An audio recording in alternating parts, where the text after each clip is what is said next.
के पिछली वीडियो में हमने इतना यहाँ से HTML में देख लिया था इमेजेस, वीडियो और कुछ जो है और टैग्स के बारे में। तो आज हम देखने वाले हैं कुछ नए टैग HTML में। तो आपने चैनल को ज़रूर से सब्सक्राइब करना है। तो यहाँ से अगर आपने पिछली वीडियोस नहीं देखी तो आप देख सकते हो। तो आज हम सबसे पहले देख लेते हैं एंकर टैग। तो यहाँ से एंकर टैग हम यहाँ से ए टैग होता है तो इसको ऐसे लिखते हैं। अभी मैं इस चीज़ को हटा देता हूँ क्योंकि आपको समझाते हुए बनाऊंगा। तो यहाँ से देख सकते हो इसको टैग को क्लोज करना है और इस तरीके से जैसे बाकी टैग हैं। और अब इसके अंदर मैं कुछ टेक्स्ट लिख के आपके अभी दिखा देता हूँ। जैसे कि मैं यहाँ से गो टू यूट्यूब लिख देता हूँ या कुछ भी टेक्स्ट यहाँ से लिख सकते हैं। तो ये मैं आपको सिर्फ दिखाने के लिए करता हूँ और मैं सेव करके जाता हूँ और यहाँ से देख सकते हो गो टू यूट्यूब लिखा हुआ आ रहा है। लेकिन अभी यहाँ से एक और टैग भी आपको बता दूँ BR, जो कि लाइन ब्रेक के लिए होता है। तो इसके जो इमेज नीचे वाली लाइन में आ जाएगी तो ये खूबसूरत दिखेगा। तो जैसे देख सकते हो आप यहाँ से ये सही दिख रहा है। तो गो टू यूट्यूब अब ये भी वैसे पैराग्राफ की तरह ही दिख रहा है। तो इसका मतलब क्या है एंकर टैग। तो अब जैसे href में लिखूंगा और इसके अंदर मैं दूंगा URL। तो मैं यहाँ से किसी भी वेबसाइट का या अपने किसी दूसरे पेज का भी दे सकता हूँ। तो मैं अभी यूट्यूब का ही दे देता हूँ और बाद में अपनी जो न्यू फाइल का भी दे के दिखाऊंगा। यहाँ से अब मैं यहाँ से कंट्रोल करके यहाँ पे जाता हूँ और यहाँ से देख सकते हो अब जैसे मैं इस पर क्लिक करूँगा तो ये यूट्यूब खुल जाएगा। यहाँ से मैं क्लिक करता हूँ, देख सकते हो यूट्यूब खुल गया है। तो यहाँ से इस तरीके से हम जो है ये यूट्यूब खुल जाएगा। तो इस तरीके से आप अपनी दूसरी वेबसाइट पर जैसे ये HTML का एक पेज है, आप दूसरे पेज में जाना हो इसी तरीके से बटन के क्लिक पर या लिंक के क्लिक पर, तो वो भी मैं आपको दिखा देता हूँ। एक नई फाइल बना देता हूँ तो उसका नाम कुछ भी जैसा कि अबाउट या कुछ भी रख देता हूँ, about.html। तो ये है फाइल। इस फाइल को बना के मैं यहाँ पर आपको दिखाने को बेसिक कोड ले आता हूँ, वर्ड कोड, और उसके बाद इसके अंदर मैं एक हेडिंग टैग लेके उसके अंदर कुछ टेक्स्ट लिख देता हूँ जिससे समझ आए कि ये नया पेज है। तो यहाँ से सीधे अबाउट पेज यहाँ से, तो यहाँ से इसको मैं जल्दी से कर देता हूँ और यहाँ से जो है आके href के अंदर यहाँ से मैं अपनी फाइल का नाम दे दूँगा ./ और यहाँ से about.html।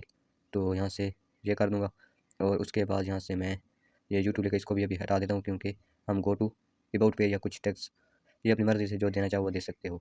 तो मैं यहाँ से गो टू अबाउट पेज दे देता हूँ और जैसे इस पर क्लिक करता हूँ तो देख सकते हो मैं दूसरे अबाउट वाले पेज में जा रहा है यहाँ से क्लिक करने पर। लेकिन ये इसी फाइल में ही खुल रहा है। तो हम अगर न्यू टैब में खोलना चाहते हैं तो उसके लिए क्या करना है तो वो भी मैं आपको बता देता हूँ। तो यहाँ से एक एट्रीब्यूट होता है टारगेट और इसके अंदर अंडरस्कोर ब्लैंक, ये जैसे डालोगे तो ये न्यू फाइल में यानी ये न्यू टैब में खोल देगा उस लिंक को या फाइल को। यहाँ देख सकते हो जैसे मैं इस पर क्लिक करूँ तो ये न्यू टैब में खुल रहा है। अगर मैं यूट्यूब का दे दूँ दोबारा से मैं आपको दिखाने के लिए तो ये यूट्यूब को भी न्यू टैब, सिर्फ यूट्यूब का नहीं दे सकते, आप किसी भी ऑनलाइन वेबसाइट का URL दे सकते हो यहाँ से और कुछ भी टेक्स्ट यहाँ से लिख सकते हो। जैसे मैं गो टू यूट्यूब लिख रहा हूँ यहाँ से कुछ भी लिख सकते हो अपनी मर्ज़ी से जो भी लिखना चाहो। ठीक हो गया। उसके बाद यहाँ से अब जैसे मैं क्लिक करूँगा तो ये भी एक यूट्यूब भी नई टैब में खुल जाएगा, यहाँ से देख सकते हो। तो ये तो हो गया बेसिक। अब यहाँ से मैं आपको ये भी बता देता हूँ कि किसी इमेज के अंदर इस एंकर टैग को कैसे लगाना है। यानी कि इमेज के क्लिक पर अगर हमें कोई नई वेबसाइट खोलनी है या नया पेज खोलना है तो उसके लिए हम क्या करेंगे, यहाँ पर आ जाना है और यहाँ से मैं अब यहाँ से इमेज को क्लिकेबल बनाता हूँ। तो करना क्या है, सबसे पहले तो ये तो एंकर टैग था जिसके अंदर कुछ टेक्स्ट लिखा हुआ है, उसके ऊपर क्लिक करने के ऊपर जो है हम नई वेबसाइट में जा रहे थे। अब यहाँ से इमेज का देखते हैं। तो ये इमेज है तो सबसे पहले इमेज का जो है यहाँ से एक BR टैग लगा देते हैं जिससे कि बाकी चीज़ें न्यू लाइन में आ जाएँ। तो यहाँ से देख सकते हो। तो अब यहाँ से जो ऊपर वाली इमेज है यहाँ से ये जिसको हमें क्लिकेबल बनाना है तो उसके लिए हम क्या करेंगे, यहाँ से इमेज के पहले यहाँ से href यानी कि ए टैग ले लेंगे और उसके बाद उसको इमेज के बाद ही क्लोज कर देंगे। यानी कि ए टैग के अंदर ही जो इमेज टैग है उसको डालेंगे। जैसे हम वहाँ से गो टू टेक्स्ट डाल रहे थे उसकी जगह हम इमेज टैग यहाँ से डाल देंगे और यहाँ से href के अंदर जो भी URL डालना चाहो, जैसे मैं यूट्यूब का डाल देता हूँ। ठीक हो गया। तो उसके बाद यहाँ से टारगेट ब्लैंक भी कर देता हूँ ताकि ये न्यू टैब में खुल जाए।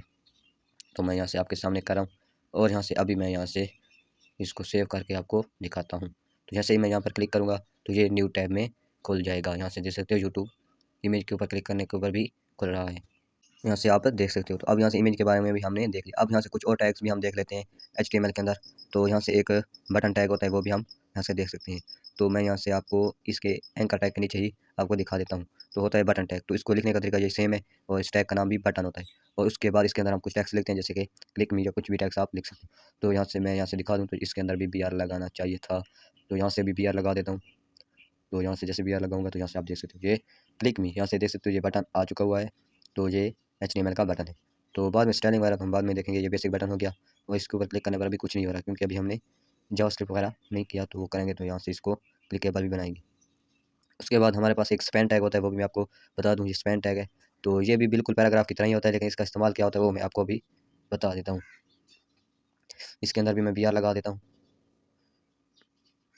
यहाँ से देख सकते हो ये भी बिल्कुल पैराग्राफ की तरह ही है। This is span tag. अब इसका काम क्या है तो इसको मैं आपको दिखाता हूँ। जैसे ये टेक्स्ट है सारा ब्लैक है और इसको अगर मैं सिर्फ एक टेक्स्ट को अलग कलर देना चाहूँ तो यहाँ से मैं आपको दिखा देता हूँ। देखिए ये पैराग्राफ है, इसको मैं यहाँ से स्पैन टैग डाल के पैराग्राफ के अंदर ही स्पैन टैग डाला और अभी भी कुछ चेंजेस नहीं आई। लेकिन अगर मैं आपको थोड़ी सी CSS करके दिखा दूँ, जिस CSS हम बाद में पढ़ेंगे तो इसकी आपने फिक्र नहीं करनी। तो जैसे मैं पैराग्राफ को कलर दे देता हूँ एक जैसे कि मैं रेड दे देता हूँ, तो अब सारा यहाँ से रेड हो चुका है। तो यहाँ से सारा रेड हो चुका है, लेकिन अगर मैं सिर्फ जो पैराग्राफ अंदर लिखा है उसको अलग कलर देना चाहूँ, तब मैं क्या करूँगा, तो ये इसके अंदर मैंने स्पैन दे रखा था, तो मैं स्पैन को सेलेक्ट करके इसको मैं कलर और कलर दे देता हूँ, जिससे कि ये मैं जैसे कि इसको येलो दे देता हूँ।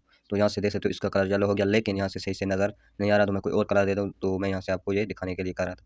तो ये सिर्फ कलर के लिए नहीं, बहुत सारी चीज़ें होती हैं जो हम बाद में इसको यूज़ कर सकते हैं, लॉजिक के लिए आसानी होती है, तभी मैं यहाँ से इसको ब्लू सा कलर दे देता हूँ। यहाँ से देख सकते हो, तो ये था स्पैन टैग। अब हमने यहाँ से बेसिक यहाँ से पढ़ लिया हुआ है। यहाँ से आज हमने href टैग के बारे में, बटन टैग और स्पैन टैग के बारे में देखा, इमेजेस, वीडियोस के बारे में, ऑडियो के बारे में, पैराग्राफ, सारे टैग्स पहले हमने देख लिए हुए हैं। तो अब हम अगले वीडियोस में हम फॉर्म के बारे में देखेंगे और लिस्ट वगैरह के बारे में, और जो सिमेटिक टैग होते हैं, div वगैरह, हेडर, फूटर, ये टैग्स भी हम बाद में आगे देखेंगे, आईडी क्लासेस के बारे में। तो आपने चैनल को ज़रूर से सब्सक्राइब कर लेना है और कमेंट करते रहना है अगर आपको किसी चीज़ की समझ ना आए तो।